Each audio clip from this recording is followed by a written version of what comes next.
வணக்கம் நேர்களே, நான் உங்கள் ஆஸ்ட்ரோ பூர்ணா. இன்னைக்கு நாம பார்க்கக்கூடிய பதிவு ஜனவரி மாத பலன்கள். 2026 முதல் மாதமான இந்த ஜனவரி மாதம் ஒவ்வொரு ராசி என்பர்களுக்கும் என்ன மாதிரியான ஒரு பலனை கொடுக்க போது. இந்த மாதத்தின் முதல் நாளான 1ஆம் தேதி நம்மளுடைய மனோகாரகனாகப்பட்ட அந்த சந்திரன் காலபுருஷனுக்கு 2ஆம் இடத்துல பயணிக்கிறார்.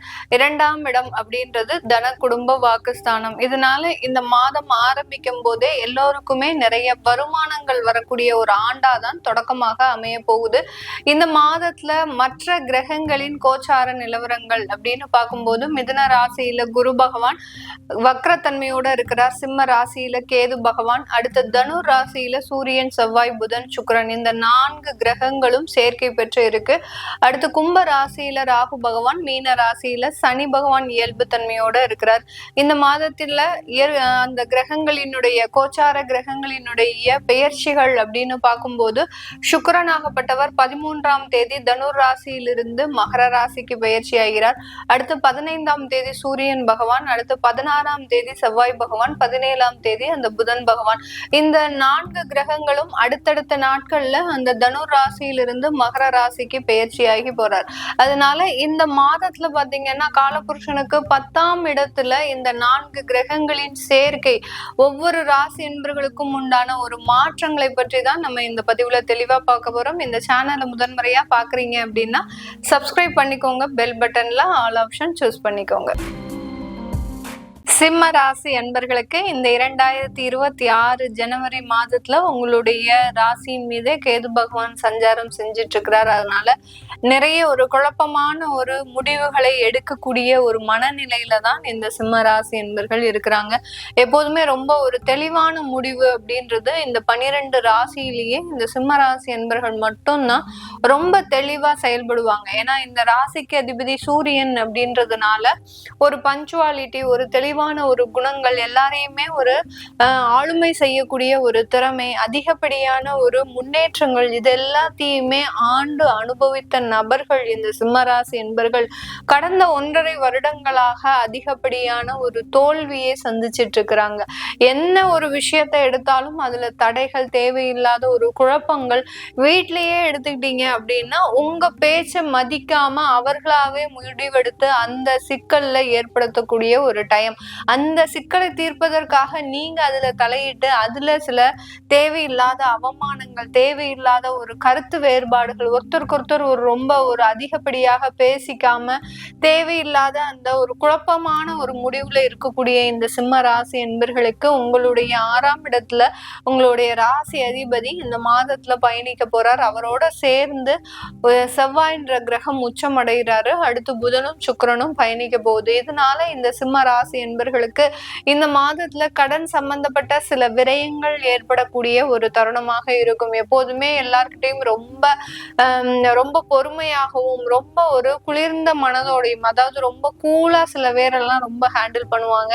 இந்த மாதத்துல பாத்தீங்கன்னா ஒரு எரிச்சல், தேவையில்லாத முன்கோபம், தேவையில்லாத ஒரு வசதிகள், அடுத்து உடல் பலவீனங்கள், இதெல்லாமே ஏற்படக்கூடிய ஒரு மாதமாக தான் இந்த சிம்ம ராசி என்பவர்களுக்கு இருக்கு.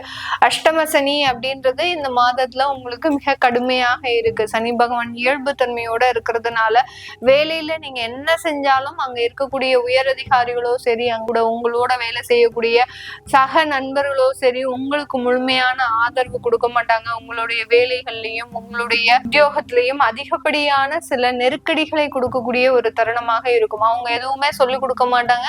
ஆனாலும் அந்த இடத்துல உங்களுக்கு ஒரு கெட்ட பெயர், தேவையில்லாத ஒரு அவமானங்கள், ஒரு 4 பேருக்கு முன்னாடி அவமானப்படக்கூடிய ஒரு சூழ்நிலை, இது எல்லாமே இருக்கக்கூடிய ஒரு மாதமாக தான் இருக்கும். இது எல்லாமே நாங்க ஏற்கனவே அனுபவிச்சிட்டோம் மேடம். எங்களுக்கு இந்த மாதம் இதுல இருந்து நிவர்த்தி கிடைக்குமா அப்படின்னு கேட்டீங்கன்னா நீங்க இந்த இடத்துல ரொம்ப அமைதியா இருக்க வேண்டிய ஒரு சூழ்நிலை. எந்த விதமான ஒரு அவமானங்களுக்கும் எந்த விதமான ஒரு புரளியான ஒரு சொற்களுக்கும் நீங்க ரியாக்ஷன் கொடுக்க கூடாது. ரியாக்ஷன் கொடுத்தீங்க அப்படின்னா அதனால இன்னமும் கெட்ட பெயர் தான் வருமே ஒழிய ஒரு நல்ல ஒரு மாற்றங்கள் வராது. அதனால கொஞ்சம் பொறுமையோடு சில விஷயங்களை கையாளக்கூடிய ஒரு மாதமாக தான் இந்த ஜனவரி மாதம் இந்த சிம்ம ராசி என்பவர்களுக்கு இருக்கும். நிறைய விநாயகர் வழிபாடு பண்ணுங்க.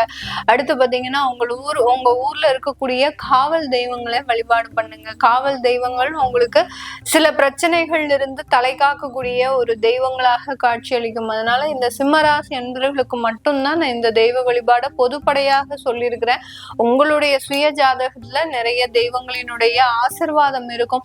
அதை நீங்க தெரிஞ்சு வழிபாடு செஞ்சுக்கிட்டீங்க அப்படின்னா மிகப்பெரிய ஒரு மாற்றங்களை அனுபவிக்கக்கூடிய ஒரு தருணமாக இருக்கும். அதனால இந்த சிம்மராசி என்பர்கள் விநாயகர் வழிபாடு, காவல் தெய்வங்கள் வழிபாடு மிக ஒரு சிறப்பு வாய்ந்த ஒரு அமைப்பாக இருக்கும். அடுத்து தொழில் ரீதியான சில முயற்சிகள்ல ஈடுபட்டு அதுல இருந்து சில நஷ்டங்களை அனுபவிக்கக்கூடிய ஒரு தருணம். இந்த மாதம் பாத்தீங்கன்னா உங்களுக்கு சில கடன்கள்லாம் வரக்கூடிய ஒரு டைம். அதாவது யார்கிட்டயாவது கடன் கேட்டிருந்தீங்க அப்படின்னா அந்த கடன்லாம் உங்களுக்கு எளிதாக வரும். அந்த வருமானத்தை நீங்க தொழில போட்டு அந்த தொழிலுக்கு உண்டான வளர்ச்சிகள் தடைபடக்கூடிய ஒரு தருணமாக இருக்கும். ஏன்னா இந்த இடத்துல கடன்றதுதான் முக்கியமா இருக்க போகுது. இந்த ஜனவரி மாதம் பாத்தீங்கன்னா தொழிலுக்கு உண்டான வளர்ச்சி கண்டிப்பா இருக்குமா அப்படின்னு கேட்டீங்கன்னா கண்டிப்பா கிடையாது.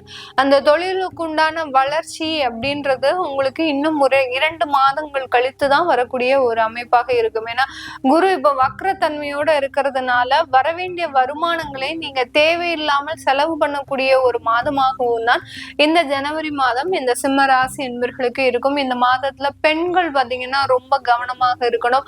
உங்களுடைய உடல் சம்பந்தப்பட்ட விஷயத்துல ரொம்ப கேர்ஃபுல்லா இருக்கணும். தேவையில்லாத பிரச்சனைகள், அடுத்து பாத்தீங்கன்னா தேவையில்லாத செக்கப்புக்கு போய் நீங்களே வாலண்டரியா போவீங்க. நமக்கு 45 வயதாச்சு, 50 வயதாச்சு, நம்ம போய் இந்த ஜெனரல் செக்அப் பண்ணிக்கணும் அப்படின்னு சொல்லிட்டு போகக்கூடிய ஒரு தருணம். இதனால நிறைய ஒரு மன ரீதியான சங்கடங்கள், அங்க புதுசா நீங்க எதிர்பார்க்காத அளவுக்கு புது புது வியாதிகள்லாம் சொல்லக்கூடிய ஒரு நேரமாக இருக்கும். அதனால பெண்கள் கொஞ்சம் பொறுமையோட சில விஷயங்களை கையாண்டு, உங்களுக்கு ஏதாவது உடல்நல தொந்தரவுகள் இருக்கு அப்படின்னா அதை நீங்க கை வைத்தியமாகவும் எடுத்துக்கணும். இல்லாத பட்சத்துல ரொம்ப அதிகரிக்கிறது, மேடம் சொல்லிட்டாங்க அதனால நாங்க டாக்டர் கிட்ட போக மாட்டோம் அப்படின்னு யாரும் இல்லாமல், ரொம்ப தேவையில்லாத ஒரு உடல்ல தேவையில்லாத மாற்றங்கள் ஏற்பட்டுருச்சு அப்படின்னா தயவு செய்து மருத்துவ ஆலோசனை செய்யறது பெஸ்ட்.